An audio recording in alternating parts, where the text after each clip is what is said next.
अस्सलामु अलैकुम। हम rules of oxidation number assign करने के रूल्स पढ़ रहे थे, वो हम पढ़ चुके थे। अब कुछ एग्जांपल्स इसके बारे में पढ़ते हैं।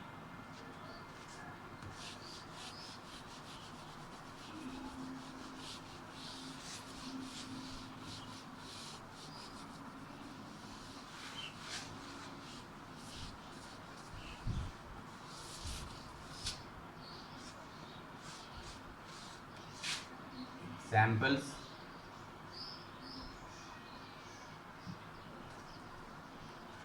For assigning oxidation number in a molecule or an ion। पहली एग्जांपल लेते हैं, दैट इज कैलकुलेट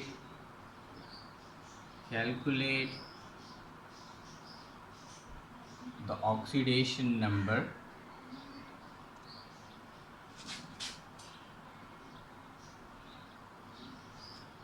of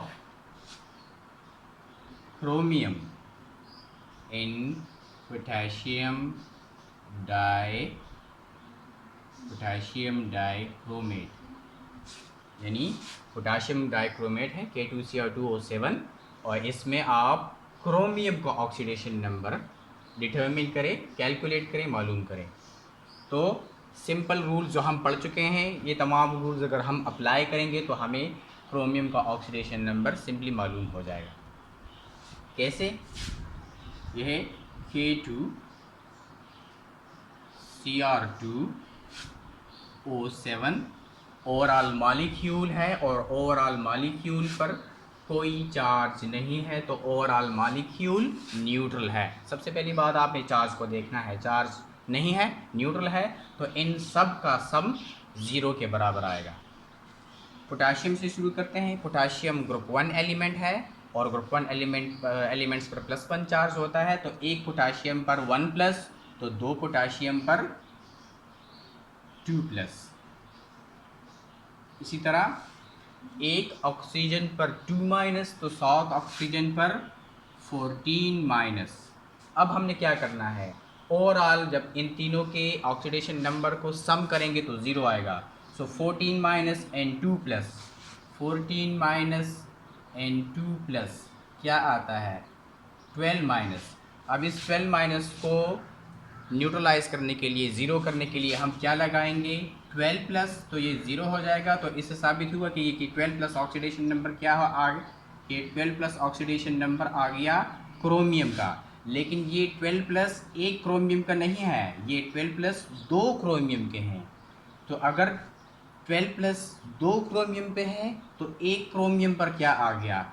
एक क्रोमियम पर ऑक्सीडेशन नंबर आ गया 6+। तो ये हो गया क्रोमियम का ऑक्सीडेशन नंबर। क्या ऑक्सीडेशन नंबर क्रोमियम का क्या आ गया? 6+। इसी तरह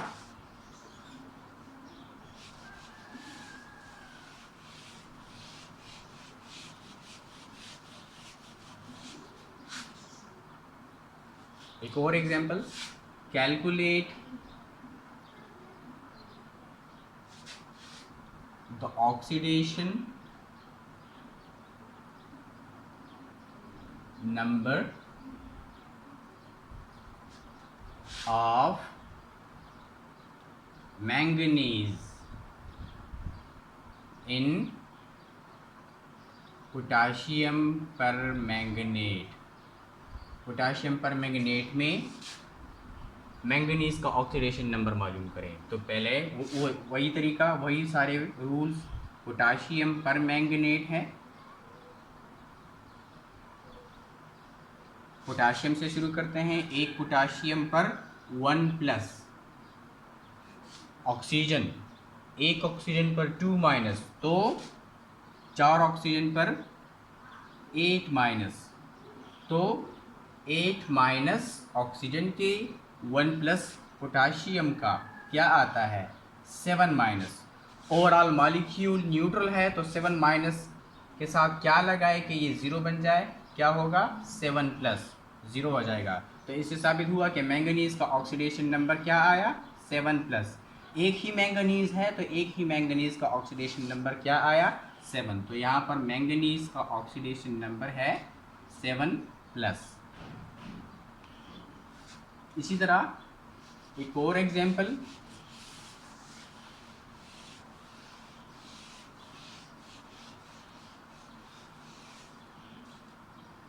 calculate the oxidation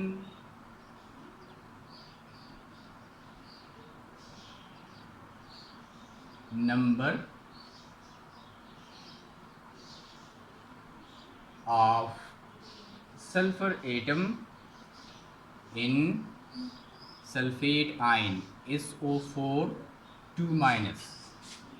अब यहाँ देखें, सल्फेट ये एक मॉलिक्यूल, ये एक आयन है, तो और ओवरऑल आयन पर चार्ज 2- है। तो यहाँ पर हमने सल्फर और ऑक्सीजन के नेट रिजल्ट से हमने नेट 2- चार्ज लेके आना है। तो सल्फेट है, ओवरऑल सल्फेट पे 2- है, तो एक ऑक्सीजन पर 2-, 4 ऑक्सीजन पर 8-, 4 ऑक्सीजन पर आ गए 8-। ओवरऑल सल्फेट पे है चार्ज कितना 2-, तो ओवरऑल 8- से हमने बनाना है 2-, तो 2- बनाने के लिए हम क्या लगाएंगे 6+, तो 8- एंड 6+ 2-। तो इसका मतलब ये हुआ कि ये 6+ ऑक्सीडेशन नंबर किसका हुआ, सल्फर का।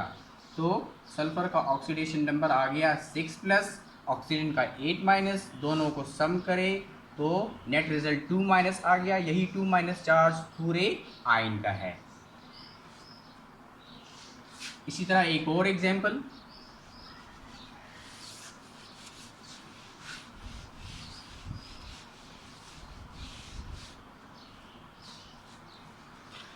एग्जाम्पल, हम लेते हैं S2O3 2- आयन का।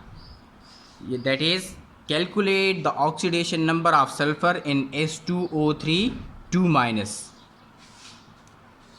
Calculate the oxidation number of sulfur in S2O3 2-। यहाँ भी ये एक आयन है और पूरे आयन पर जो नेट चार्ज है वो 2- के बराबर है। तो हमने जब सल्फर और ऑक्सीजन के ऑक्सीडेशन नंबर्स को सम करेंगे तो नेट रिजल्ट 2- के बराबर आना चाहिए। तो ये हो गया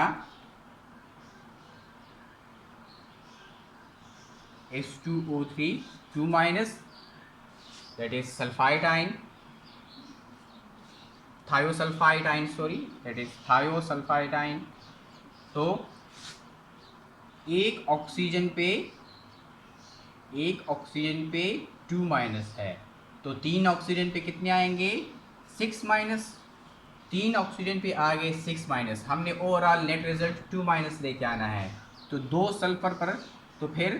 2 सल्फर पर कितने आएंगे 6- के साथ क्या लगाएं कि 2- आए, तो क्या हो गया 4+, 6- एंड 4+, दैट इज 2-। तो 2- ये ओवरऑल चार्ज आ गया। तो इससे क्या साबित हुआ कि सल्फर पर क्या आया है 4+, ये 4+ आया है 2 सल्फर पर। तो एक सल्फर पर क्या आया, एक सल्फर पर आया 2+। इसी तरह फ्री एलिमेंट्स के तो आपको पता है कि ऑक्सीडेशन नंबर उनके क्या होंगे 0 होंगे। ये तो थी चंद एग्जाम्पल्स ऑक्सीडेशन नंबर को मालूम करने के लिए।